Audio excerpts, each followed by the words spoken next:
Hello loves, let's make this red juice which is packed with lots of nutrients. My name is Ogechi and this is Life with Ogechi. Welcome. So here are the fruits we'll be using. First is pineapple, watermelon, some black grapes, red apples, beetroot, some plum. I'm going to be adding some ginger for its anti-inflammatory properties, some lemon and mint leaf, and altogether this is all the fruits we'll be using. I'm going to go ahead and clean them off the camera. Oh, they are cleaned already, clean, and cut them into blendable sizes. And here is what our fruit is looking like. I'm going to be using this juicer today. So in the juicer, I'm going to go ahead and start putting in my fruits. It doesn't matter how you put them in or the order that you put them in. Just go ahead and put them in and blend.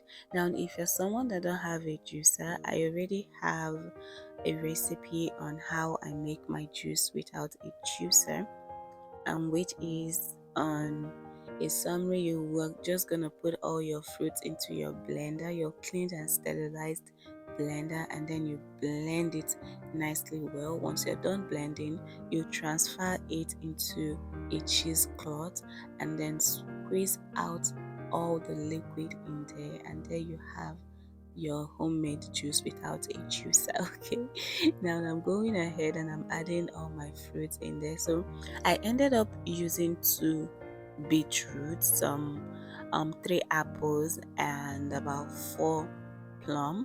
I used half of the watermelon, half of my pineapple, that whole ginger, and I used 2 lemon. One lemon I put it whole, and then the other I went ahead to like peel off the back.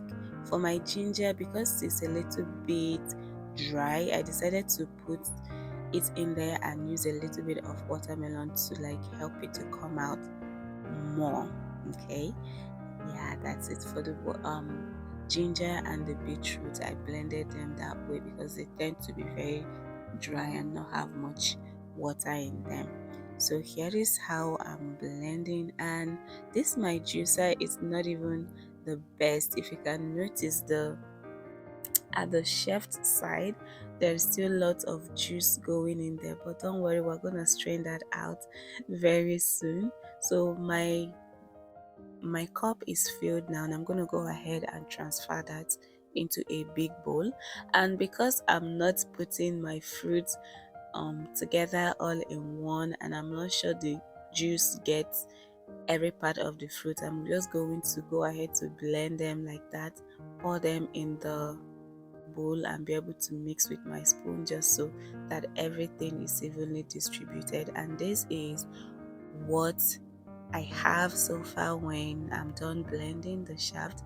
So I'm going to go ahead and use the manual method of juicing to get most of those juice out, because most of them ended up inside where the fruit plum is supposed to go. It's not squeezing them out properly. So in a cheesecloth, I'm going to transfer that and then I'll use my washed and cleaned hands to squeeze them out and try to get as much as I could out. And afterwards, I pour everything into the big bowl and mix. So this is why I usually prefer to use my blender to blend, because either ways my juicer is not perfect and doesn't give me the good result of squeezing out every bit of juice in my fruit.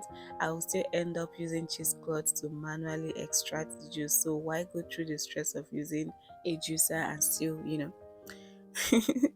so guys, from the other clip you can see that the juice has some foaming part on it. If you don't like that, you're going to use spoon to squeeze, to like remove it like I was doing with the spoon. And once you're done, this is your freshly pressed juice. I transferred mine into a bottle, which I ended up with about 10 bottles of this, but before I could finish everything, once I'm doing it, they're being taken because the juice is so good. This is a very nice way to like have a healthy juice, you are sure that it doesn't have any added sugar in it. And this is me taking a sip and enjoying that goodness. And you can put the rest into the fridge for more future use. And thanks for watching.